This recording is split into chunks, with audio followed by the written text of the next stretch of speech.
매서운 추위가 몰아치는 칠흑 같은 밤, 눈보라로 고립된 산장에 도착한 죽음을 예고하는 쪽지 한 장. 예전부터 내려오는 설야차의 전설을 떠올리게 하는 그 내용을 대수롭지 않게 넘겼으나 그때부터 고립된 산장에선 끝도 없는 살인극이 펼쳐집니다. 누가 설야차의 이름으로 이런 일을 벌이는 걸까? 범인의 완벽한 트릭 앞에 속수무책인데 눈이 먹기 전 범인을 찾고 살인극을 멈출 수 있을까? 크라임워처, 오늘 다룰 작품은 설야차 살인사건입니다.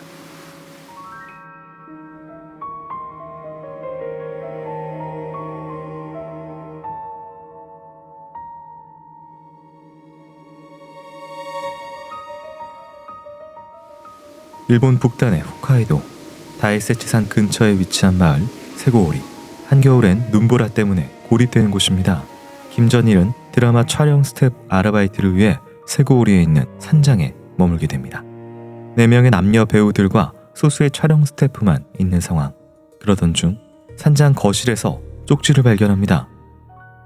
유키야샤를 매매하는 자는 죽음으로 속죄하리라.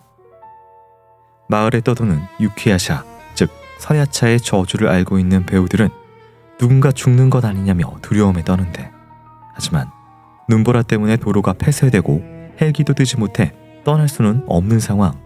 김전일은 긴장을 풀라며 배우들에게 커피를 건네지만 남배우 켄이 독이 든 것 같아 못 마시겠다고 하자 김전일이 대신 마셔봅니다. 그때 갑자기 피를 토하며 쓰러지는 전일. 배우들이 비명을 지르며 공포에 휩싸인 사이 산장의 문이 벌컥 열리며 두 남자가 들어옵니다. 경시청 소속의 형사 엘리트 아케치 켄고 경시와 켄모치 이사부 경부. 산장 옆에 민박집에 묵고 있었는데 산장에서 여자가 뛰쳐나왔다는 신고가 들어왔습니다. 형사들은 쓰러진 김전일을 보더니 독극물로 사망했다며 수사를 할 테니 방에 가서 기다리라며 거실에서 내보내는데, 그런데 배우들이 떠나자마자 벌떡 일어나는 전일. 알고 보니 몰래카메라였습니다. 탑 아이돌 레이카와 여배우 카노리에를 속이기 위해 모두가 연기를 했던 것. 깜빡 속은 배우들이 각자 방에서 대기하고 있는 사이 김전일과 스크립터로 일하는 마리나가 거실을 나와 복도를 걸어갑니다. 복도벽에는 수많은 그림들이 걸려 있는데 그중 한 그림은 북과 팔레트를 들고 서 있는 남성의 자화상. 그림 속 남자는 상장의 주인인 히무로 아벡. 그림 한 점당 약 5억 원을 호가하는 유명 화가. 히무로는 10년 전 비행기 추락 사고로 얼굴에 화상을 입어 선글라스와 마스크로 얼굴을 가린 채 산장에서 살던 중이었습니다. 첫 번째 몰래카메라 이후 스태프들이 거실에 모여 또 다른 몰카를 계획하고 있는데, 그때 방으로 들어오는 레이카. 지금까지 전부 몰래카메라였죠. 벌써 리에 선배한테 다 들었어요. 화내지 마, 레이카. 이제부터 리에만 산장별관에 남겨두고 마지막 몰래카메라를 찍을 거야. 투덜대며 거실에 나타난 여배우 겸 아이돌인 레이카를 달래는 감독. 이렇게 여배우 카노리에만 별관에 남겨진 채 모두 차를 타고 20분 거리에 있는 산장의 본관으로 향합니다. 본관에 설치된 여러 개의 모니터를 켜자 별관 방에서 혼자 잠든 리에가 보이고, 스위치를 누르자 리에의 침대가 지진이 난 것처럼 흔들거리고 놀란 리에가 비명을 지르며 복도로 뛰쳐나갑니다. 복도 창문이 흔들리고 장식되어 있는 도자기까지 깨지며 리에는 극도의 공포를 느낍니다. 아무도 없는 복도에서 그만하라고 소리를 지르는 리에. 본관에서 모니터로 이를 지켜보는 사람들은 평소 까칠했던 리에가 겁을 먹자 호소하다며 즐거워하는데, 그런데 그때 겁에 질린 리에 뒤편으로 유키야샤, 설야차의 귀신 가면을 쓰고 전통복을 입은 사람이 손에 도끼를 들고 나타납니다. 김전일과 배우들은 몰카를 정말 무섭게 계획했다며 신기해하는데, 이거 대본에 나와있던 내용이 아닌데? 그럼 저 유키야샤는 누구지? 그때 유키야샤는 도끼를 높게 치켜들더니 공포에 질려있는 리에의 머리를 내리쳐 그대로 살해하고 맙니다. 모니터로 실시간 살인을 목격한 사람들은 모두 패닉에 빠지는데, 그때는 몰랐습니다. 이것이 긴 살인극의 시작이라는 것을. 안녕하세요. 이곳은 크라임. 저는 장르 덕후 김포들입니다. 네, 안녕하세요. SF와 좀비물을 쓰고 있는 소설가 임태훈입니다. 저희도 오랜만에 뵙습니다. 오랜만에 뵙습니다. 네. 여러분들은 처음이지만 저희는 구면이어서 네. 그게 5년 전이더라고요. 저희 처음 뵀을 때가 5년 전이라 그렇게 오래됐네. 그 사이에 또 저희가 그만큼 나이가 또 들어버린. 예. 교수님이시잖아요, 지금. 그렇죠. 네. 지금 대학교에서 장르 스토리라는 거를 학생들한테 가르치고 있습니다. 네. 그래서 당연히 오늘 다룰 미스테리 장르도 가르치고 공포, 아, 판타지.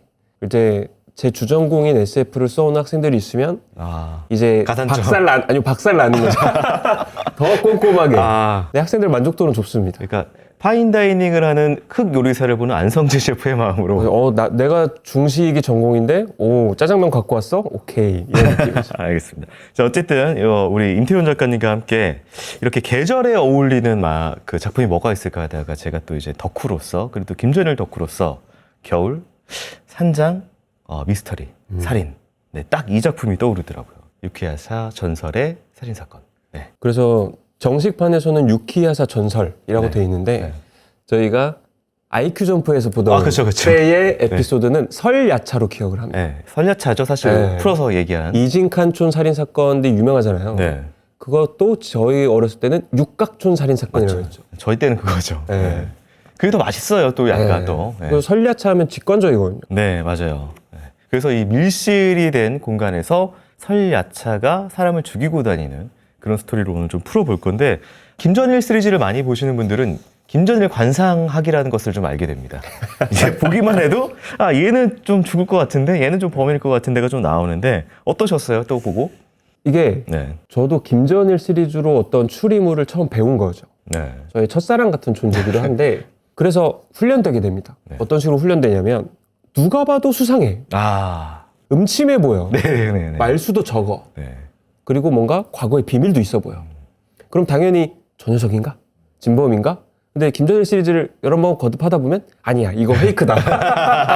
작가가 옌 거 같죠? 할 수도 있고. 그러다 보면 결국 모두를 의심하게 돼요. 네. 그래서 지금 천사같이 웃고 있는 다정한 캐릭터가 있다 하더라도 네. 몰라. 뭔가를 숨기고 있을지 몰라. 한 번 더 또 비틀었을 수도 있어. 그죠? 네. 평범하게 생기면 펑범해서 의심되고 안경캐는 안경 때문에 눈동자가 안 보이니까 수상하고 지금 이 편 같은 경우에는 그 단짝 친구인 미유키가 안 나와요. 네, 여기서 이제 레이카가 새로운 연적으로 사실 어떻게 보면은 여기서 라이벌 구도가 두 개가 등장을 하는데, 하나는 이제 추리의 라이벌, 그렇죠. 아케치 경씨, 아케치 경감과 그리고 그 이제 사랑의 라이벌 레이카, 네, 이렇게 두 명이 등장을 하더라고요. 네. 근데 이제 여기서 아케치 경씨는 그 LA 무쇠죠. LA에서는 내가 LA에 있을 때는 그죠. 약간 박철원 줄 알았어요. 내가 LA에 있을 때는 뭐 이런 식으로 수사 안 했는데, 그러면서 네, 계속 말버릇이 나오더라고요. 있습니다. 네. 항상 김전일 보고 거의 처음 하는 대사가 네가 전에 했던 두 개 에피소드에서 활약을 내가 읽었다. 그런데 그 정도는 LA에서는 흔하지. 매일 벌어진다. LA에서. 쏘쏘해. 네. 뭘 호들갑이야. 맞아요, 이런 느낌으로 맞아요. 기를 죽이죠. 네, 그래서 어쨌든 이런 경감 유학파로 나오는데, 이제 사랑의 라이벌 레이카 같은 경우에는 이제 요새로 치면은 아이유 씨처럼 그렇죠. 연기도 노래도 탑급인. 근데 왠지 모르지만은 여기 그냥 별거 없는 김전일을 좋아하는, 거의 바라기처럼 좋아하는 캐릭터로 나와서 미유키랑 대립관계로 좀 나오는데, 이 어떤 라이벌 구도는 어떻게 봤어요? 저는 굉장히 잘 짠 라이벌 구도라고 생각하는 이유가 네, 미유키와 소꿉친구로 네, 나왔고, 사실은 이제 읽다 보면 일본 만화에서는 워낙 소꿉친구를 되게 설정을 좋아해요. 네, 그렇다면 이 어렸을 때부터 깨벗고 같이 자라온 소꿉친구와 다른 캐릭터성을 연적 라이벌로 만들어줘야 돼요. 네, 그건 뭘까? 아주 화려한 만인의 연인, 아이돌, 네, 뭐 에스파의 카리나 씨인데 네, 우연히 산장에서 나는 그냥 알바하러 왔다가 그 무대의 주인공이었던 아이돌의 멤버와 갑자기 목숨을 구해줘서 혹은 누명을 벗겨줘서 네, 사랑에 빠지게 된다? 네, 그러니까 굉장히 판타지적인 설정이지만 우리의 전일이도 IQ 180에 사실은 상식을 벗어난 네, 캐릭터이기 때문에 그 미유키와의 두 대립이 저는 되게 인상적이었고, 네. 첫 등장을 하는 에피소드에서 네. 레이카의 존재감을 살려줘야 되잖아요. 그러면 미유키는 어떻게 해야 될까요? 나오면 안 됩니다. 네, 아예 그래서 빼버렸군요. 전 그렇게 생각해요. 네. 여기서 지금 이제 사람들이 매회 컨셉이 있죠. 오페라 극장에서는 그 가면을 쓴 유령 캐릭터와 그런 뭔가 좀 약간 샹들리에 밑에서 펼쳐지는 뭐 핏빛 연극 뭐 그런 시각적 컨셉이 있었고, 근데 이제 이 설야차 전설에서는 설야차의 과거 스토리와 그 복장이 되게 중요하게 나오는데, 그래서 이제 과거 스토리를 좀 말씀해 주시죠. 이 세골이라는 마을이 굉장히 가난했던 거예요. 네. 그래서 그 당시에 가난한 마을 사람들이 생계를 유지하는 수단으로서 비극적인 수단을 택합니다. 어린 아이들을 아, 다른 마을에 팔아버리는 거죠. 그래서 팔려나간 아이들을 뭐 힘들게 살지 않았겠습니까? 뭐 하인으로도 쓰고 하인으로 썼거나 네. 노예로 썼거나 네. 아니면 그냥 뭐 전쟁터 같은 곳에 끌려 나갔을 수도 있고. 네. 그런데 한 여인이 다 성장을 해서 갓난 아이를 데리고 이 세고리 마을에 다시 돌아온 겁니다. 네. 탈출을 한 거죠. 네. 아마 아이를 지키기 위해서 이대로 키웠으면 내 아이에게 또 비참한 삶을 물려줬을 테니까 고향으로 돌아온 겁니다. 네. 근데 이 세고리 마을 사람들은 두려웠던 거예요. 주인님이 노하십니다요. 약간 이런 분위기죠. 그래서 얘를 네. 숨겨줬다가 이게 만약에 사무라이라도 찾아오면 설컹설컹이죠. 그 마을 사람들을 네. 숨겨준 사람들 다 죽는 거죠. 네. 그래서 문을 걸어 잠그고 네. 내쫓아버린 겁니다. 문전박대란 걸 한 거죠. 네. 그래서 이 여인이 다시 설원 바깥으로 내쫓기면서 복수심을 어떻게 보면 이 마을 사람들 전체에게 가지지 않았을까 네. 하는 전설이 소개가 됩니다. 네. 그래서 이제 설야차 전설이 이 마을에서 업보처럼 이렇게 오고 있는 상황에서 뭔가 이 마을에서 복수극이 벌어지진 않을까 하는 불안감이 있는 가운데, 산장에서 이제 첫 번째 몰래카메라만 설치되어 있는 상황에서 혼자 두고 온 그 몰카 대상 카노리에가 도끼를 맞아서 죽게 되죠. 이 연출도 굉장히 재밌었어요. 이 사람은 여기 있고 그분은 아직 거기까지 30분 만에 못 가는데 그럼 저건 누가 쓰고 있는 거야? 하는 순간 도끼로 빡 쳐가지고 그대로 죽게 되는 그런 컨셉이 나오는데, 여기서 한 가지 특이한 행동이 나옵니다. 조금 전에 이 도끼를 치는 것까지는 약간 공포물의 영역이었다면은 추리물로 갑자기 턴을 하게 되는데, 야차가 뒤돌아서 걸어가다가 뭔가 깨달은 듯 돌아와서 몰래카메라를 잡아서 딱 꺼버리고 다시 가보니까 거기에 그림 한 점이 바뀌어 있었다. 좀 추리물로 딱 넘어가게 되는 교두보가 되더라고요. 네. 이 부분은 어떻게 보셨을까요? 일단 그 얘기를 할 수밖에 없는 게, 설정이 사실은 설야차 전설은 모두가 알고 있고, 네. 야, 여기로 이제 여배우들을 초청을 해서 몰래카메라를 찍자. 근데 컨셉이 있어야 되지 않을까? 요 고장에는 설야차라는 괴물 전설이 나오니까 진짜 설야차로 분장을 해서 여배우들을 놀래키고, 나 이제 연쇄살인으로 죽는 거야 라는 리얼한 표정을 네. 카메라로 담아서 예능 프로그램처럼 방영하겠다는 컨셉인 거죠. 되게 일본스럽죠? 근데 정말 저도 일본의 몰래카메라를 볼 때마다 네네네. 너무 놀라운 게, 쟤는 선이 없나? 인권이 없어, 인권이. 한국의 정서로는 좀 이해하기 어렵지만 여기서는 네, 이렇게. 극단으로 몰아붙이는 몰래카메라라는 문화권을 볼 수도 있고, 네. 초반에 이렇게 된 상황에서 아케치 경씨하고 킨모치 경부가 직을 걸고 추리 대결을 하는 그런 상황에 넘어가게 되고, 킨모치는 사실은 이제 자기 직을 걸지만 전이라 네가 추리해줘.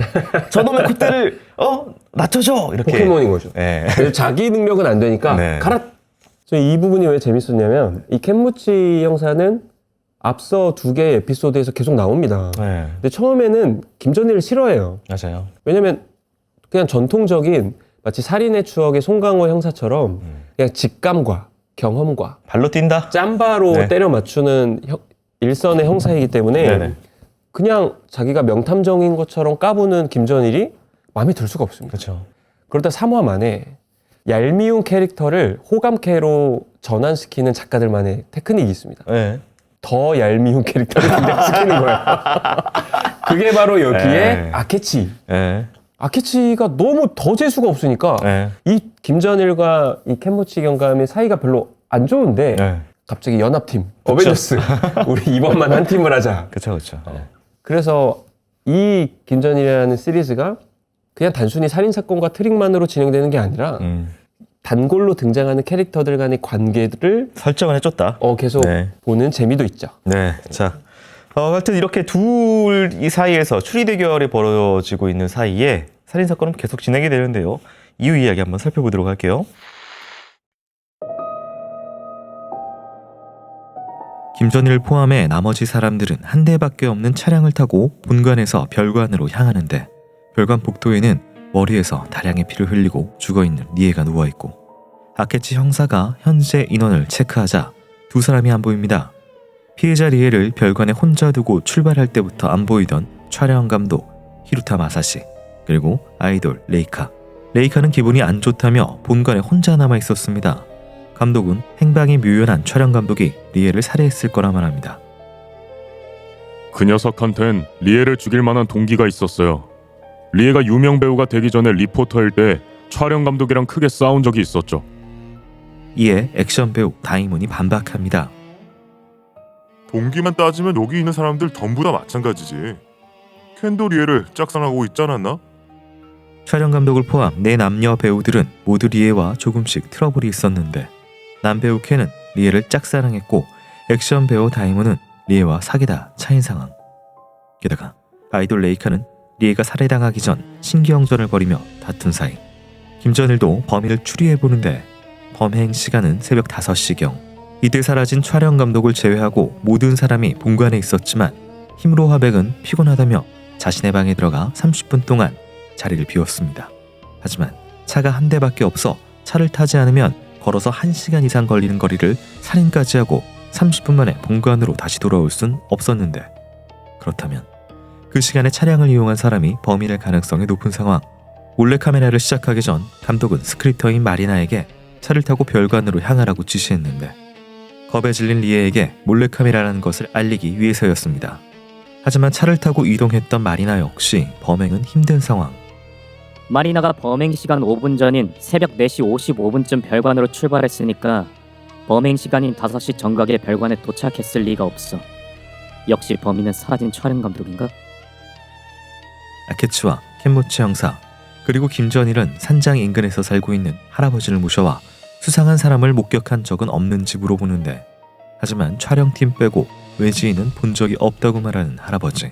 이에 김전일은 범인이 내부인일 것이라고 확신하는데 범인은 카노 리에를 살해한 후 몰래 카메라를 쳐다보더니 도끼로 부쉈어. 범인이 외지인이거나 마을 사람이라면 몰래 카메라의 위치를 알 수가 없지. 그런데 진술이 끝나고 돌아가던 할아버지가 갑자기 이상한 이야기를 꺼냅니다. 사건이 일어나던 시간에 도깨비불을 봤다는 것.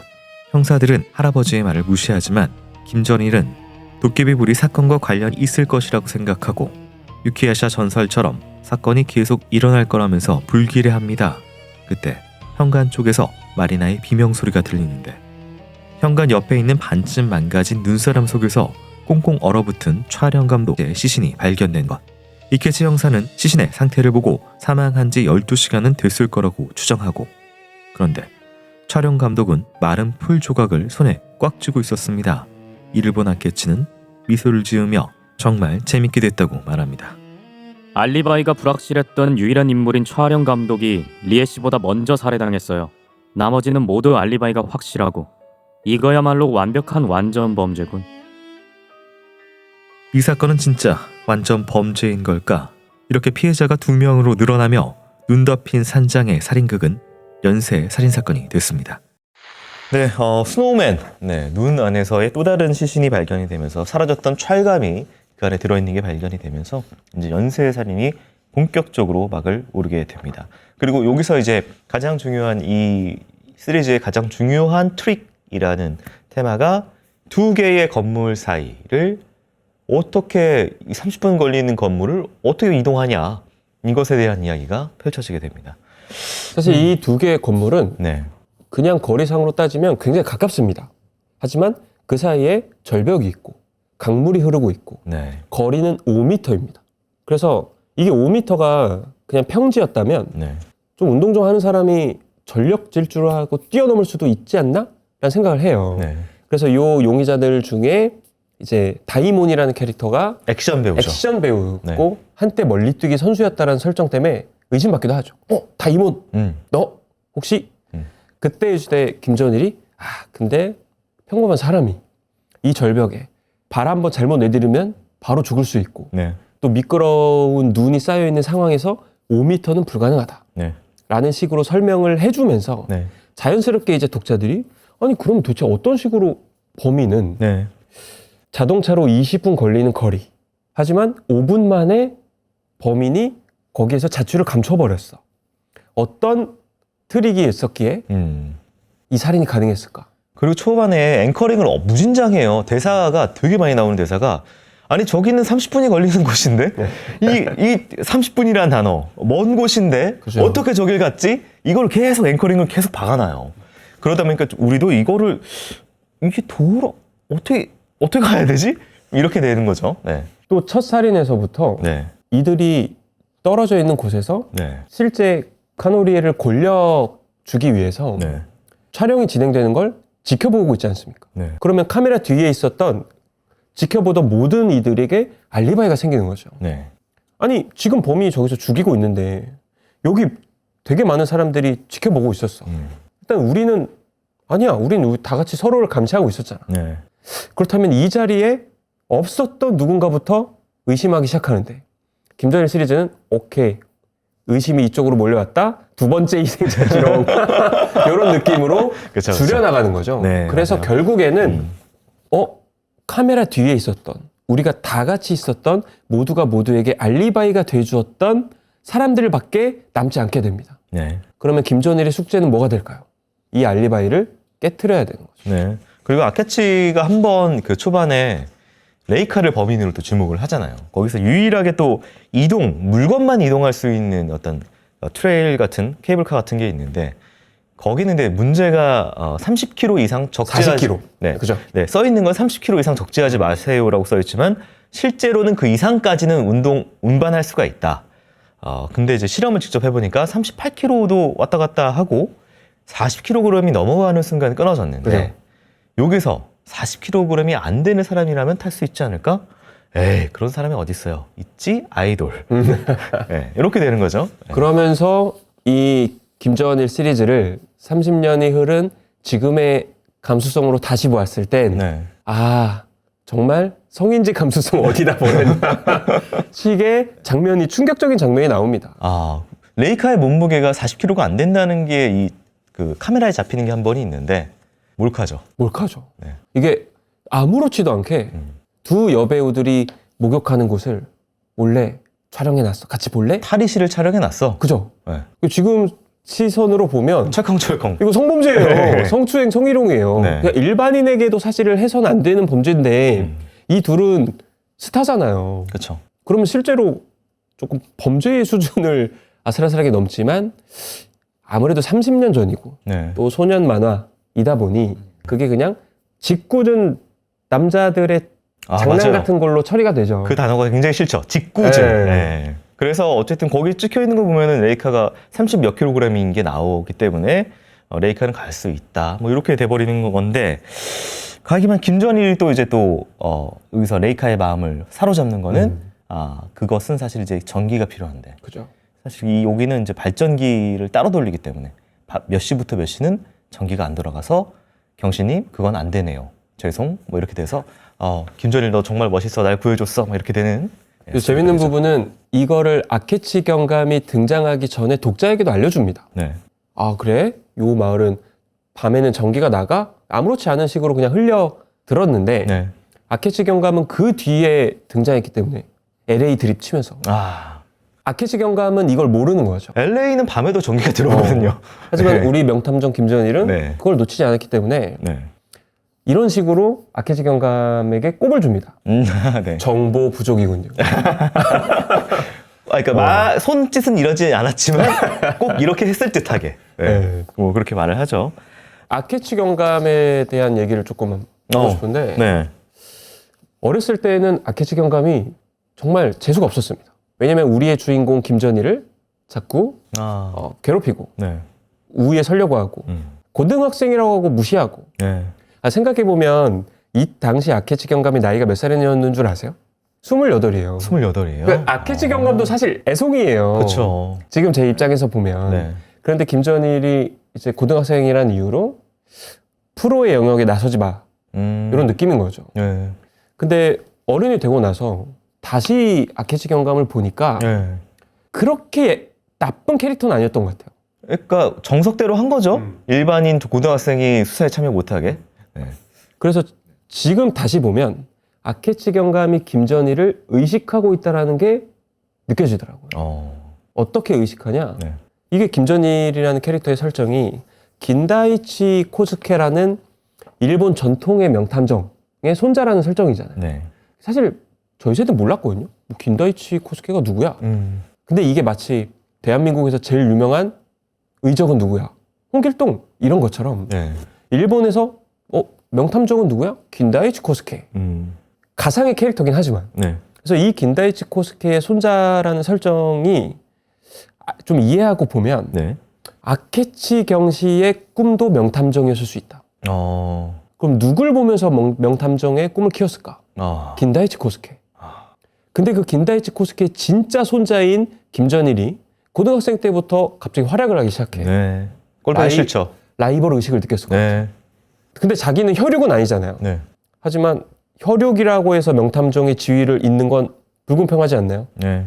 추리 대결을 해보고 싶은 거죠. 그래서 잘 보면 이 살인 사건을 두고 추리 대결 합시다라는 제안을 누가 하냐? 아케치가 합니다. 네. 어른의 세계에 끼어들지 마라고 해놓고 사실은 초대하는 거예요. 네. 네가 정 자신 있으면 추리 대결 하자. 거기에서 이제 어른의 시선으로 보니까 아케치 경감의 내 안에 있는 불꽃 네. 그런 것도 조금 보이는 거죠.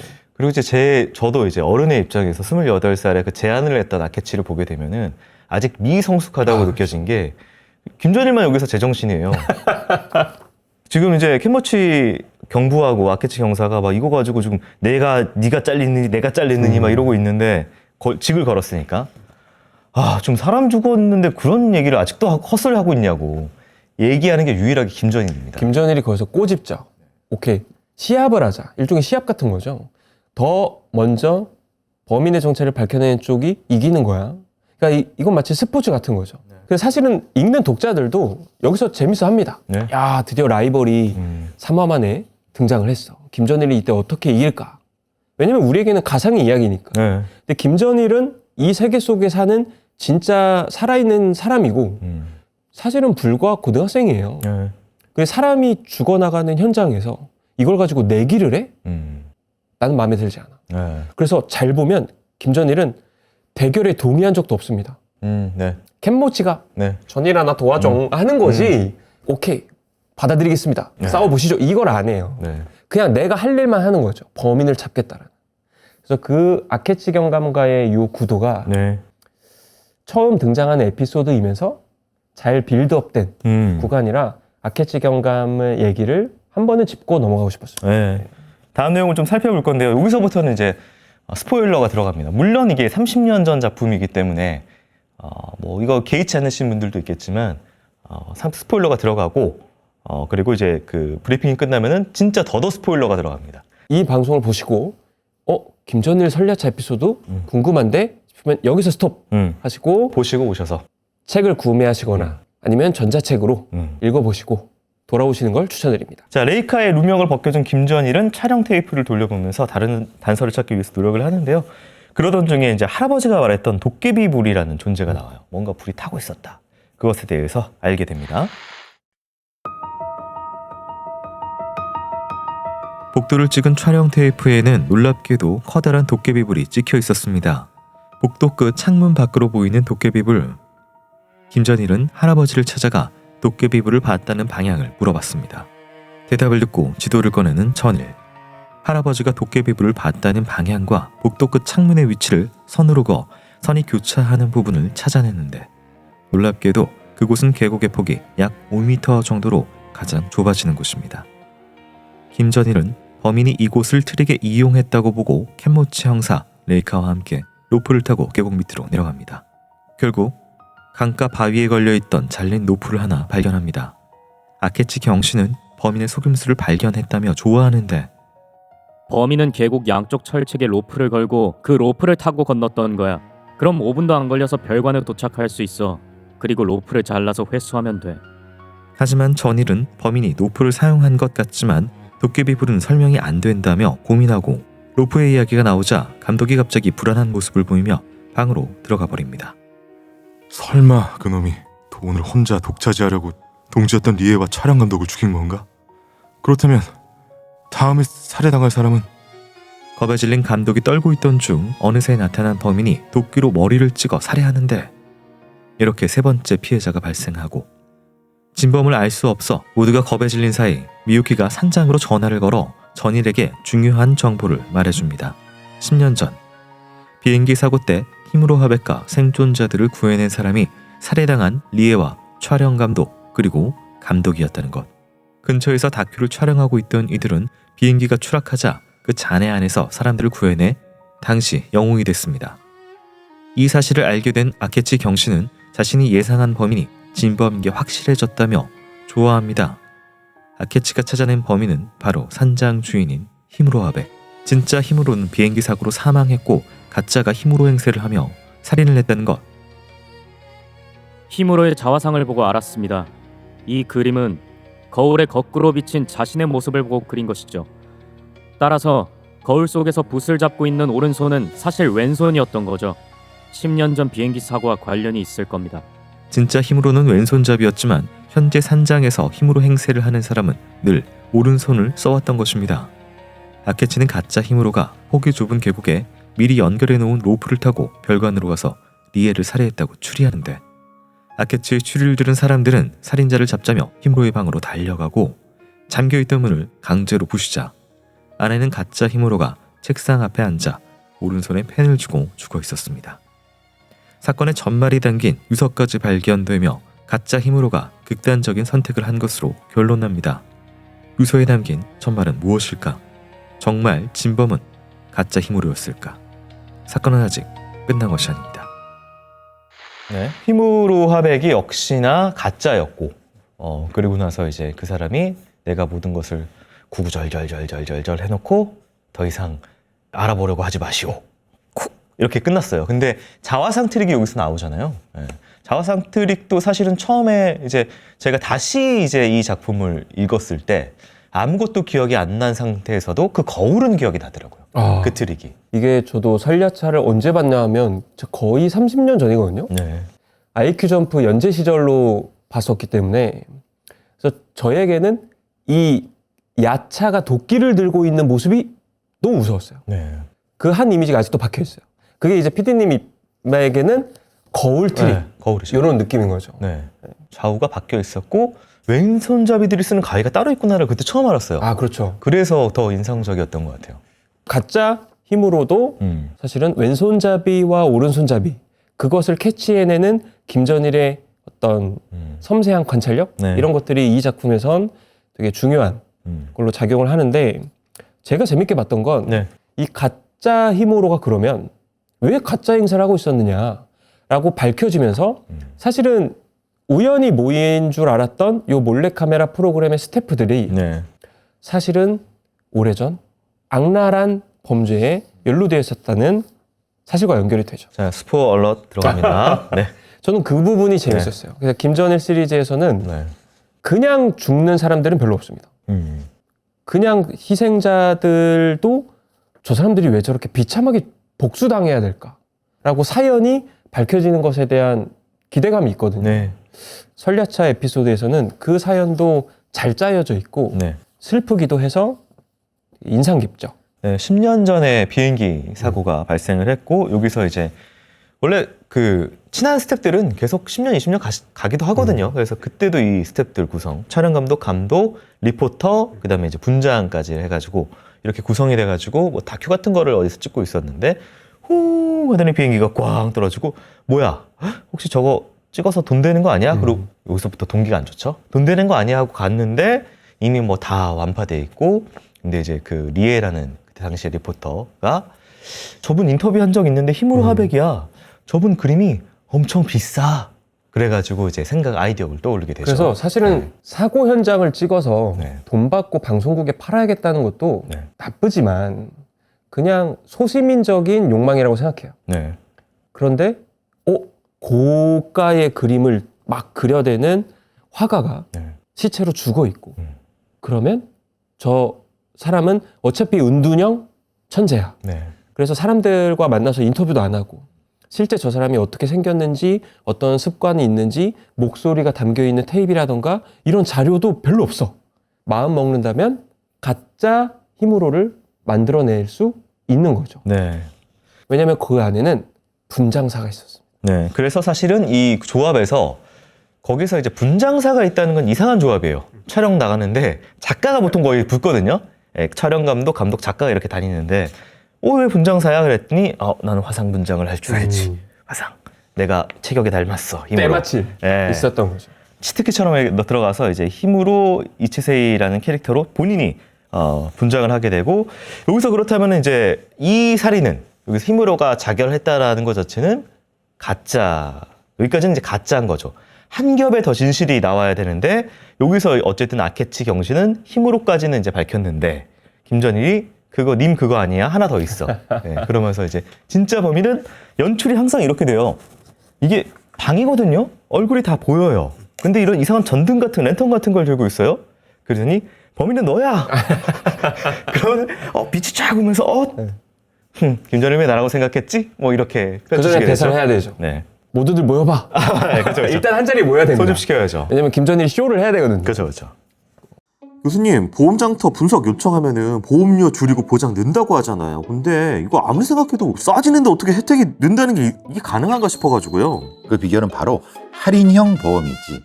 가입할 때 건강하면 할인받고 1년 동안 수술 입원이 없다면 최대 9년 동안 매년 할인받는 게 할인형 보험이지. 아, 그래서 보장이 같아도 더 저렴해질 수 있군요. 근데 보장이 느는 건요? 요즘에는 치료비 보장이라고 표적 항암, 중입자 방사선, 로봇 수술처럼 고가의 비급여 치료비를 보장받을 수 있는 보험이 있다고. 요런 건 보험장터 전문가한테 도움받으면 자세히 알려준다고. 거긴 일반 설계사가 아니라 교육센터에서 근무했던 팀장님들 많다면서요? 보험장터는 여러 보험사를 비교할 수 있는 보험 전문가가 보험료는 줄이면서 보장은 확 늘릴 수 있다고. 1544-5788 전화해보라고. 자세한 건 더보기 눌러서 보험장터 링크 클릭하거나 카톡 아이디 JK6003을 친구 추가해서 문의해도 되고요. 미래를 위한 안전장치 보험장터, 보험 전문가의 합리적인 보장 분석 신청하세요. 근데 사실은 김전일이 인간적인 것은 네. 어떻게 그 결정적인 힌트를 얻느냐. 김전일이 도깨비불 미스테리를 풀어야 되는데 이런 식으로 독자들이랑 공유를 하면 네. 또 주변의 캐릭터들이 우연치 않은 도움을 줍니다. 여기 나오는 레이카라라든지 그냥 갑자기 뭐가 무서워가지고 김전일한테 깜빡 안겼다가 그 순간에 김전일의 눈에 결정적인 힌트가 들어온다는 거죠. 네. 그런 식으로 마치 독자들도 우리도 조금만 더 눈치가 좋았다면 총명했다면 네.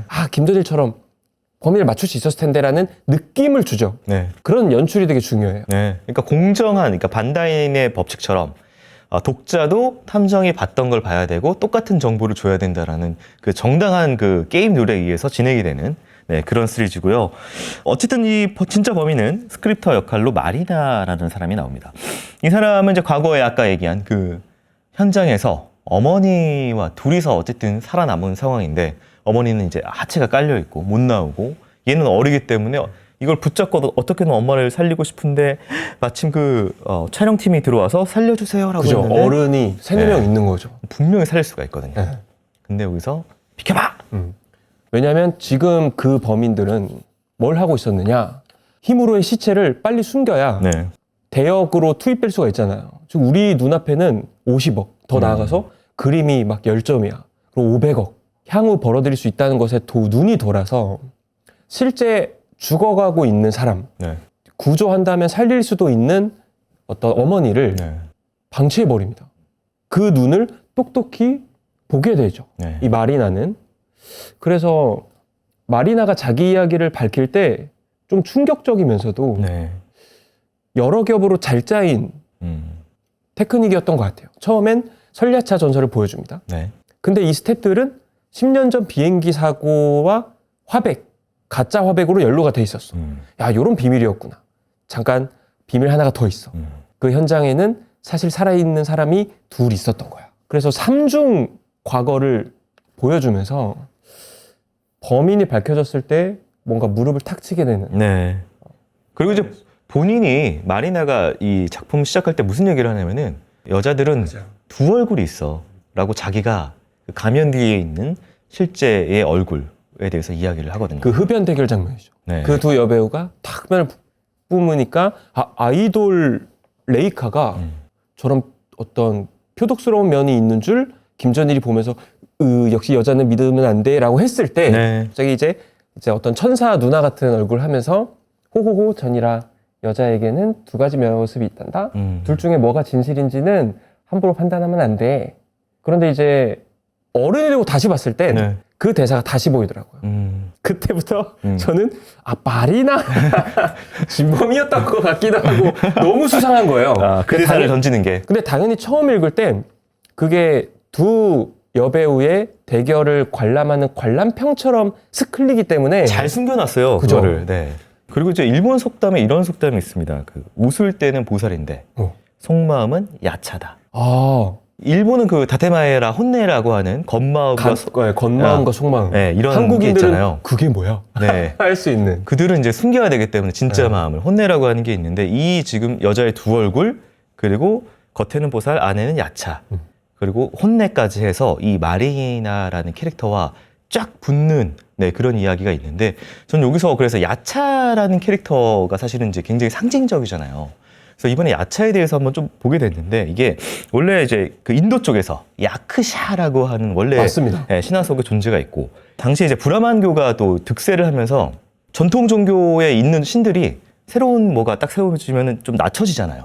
맞아요. 그래서 약간 좀 너프돼서요. 잡귀처럼 너프가 됩니다. 만들죠. 아크샤가 좀 너프가 돼가지고 그냥 뭐 사람 뭐 살 먹고 피 먹고 뭐 괴롭히고 이렇게 됐는데 불교가 이제 또 득세를 하면서 불교에서는 이제 또 배우고 스스로 이제 또 깨우치는 거잖아요. 이 아크샤가 석가모니의 설법을 듣다가 나의 잘못을 깨닫고 그다음에 이제 좀 선한 그 보디가드처럼 지키는 존재가 돼요. 그래서 이제 이 이후로는 이 아크샤가 사람을 괴롭히기도 하지만 또 적절하게 대우해주고 깨달음을 얻으면 또 약간 지켜주는 양면적인 그런 존재가 되거든요. 두 얼굴에. 피디님이 민속하게도 조예가 있으시네요. 근데 뭐 저도 이제 성인이 돼서 나중에 이제 안 부분인데 어쨌든 야차라는 게 그렇게 두 가지 면이 있고 이게 이 작품에 깔려 있는 그런 이제 두 얼굴 관련돼서도 그게 되게 인상적이더라고요.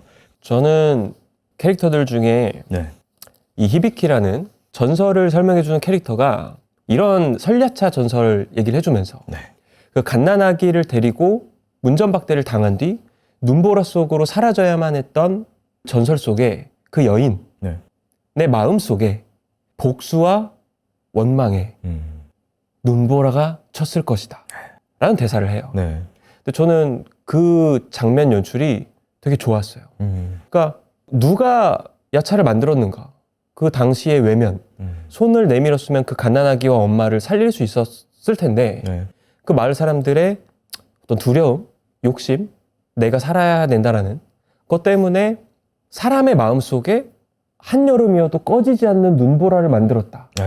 그리고 전설을 소개할 때 그 장면이 나오고 이 마리나가 진실을 밝히고 이제 감옥에서 김전일을 다시 만나서 얘기를 할 때도 그 장면을 짚어주죠. 그래서 구조적으로 봤을 때도 참 잘 만들어진 에피소드다 라는 생각이 듭니다. 김전일이 나왔던 시기는 이제 일본으로 치면은 신본격이라고 하는 이제 사회파라고 하는 이제 기존의 트릭에서 벗어나서 사회적인 문제를 범죄가 일어나는 사회적 문제를 좀 주시하는 던졌다가 그 얘기 지긋지긋해요, 저 선생님들. 난 트릭이 보고 싶어요. 산장에서 밀실살인이 보고 싶어요. 라고 해서 신본격의 후배들이 나오기 시작하는 그 시기에 나온 작품이죠. 근데 그렇게 해서 트릭에 굉장히 집중할 수도 있지만 작가님 말씀대로 트릭은 물론 트릭대로 가되 또 거기에 깔려있는 사람의 많은 어떤 그런 레이어, 정서들, 그리고 감정들 뭐 이런 것들이 담겨있는 그런 작품이었던 게 아닌가 싶습니다. 그렇죠. 이렇게 또 저희 작가님과의 와차를 또 진행해봤고요. 저희 여러분들 같이 저희가 좀 이야기 나눴으면 하는 작품도 좋고 그다음에 월드컵도 좋고 여러 가지 좀 했으면 하는 테마를 댓글로 남겨주시면 저희가 적극 반영해가지고 다음 편 녹화할 때 좀 참고하도록 하겠습니다. 저 또 둘째가라면 서로 오타쿠기 때문에 어떤 월드컵이든 재밌게 썰을 풀 자신 있습니다. 저도 뭐 덕후로서 또 한 팔 거두도록 하겠습니다.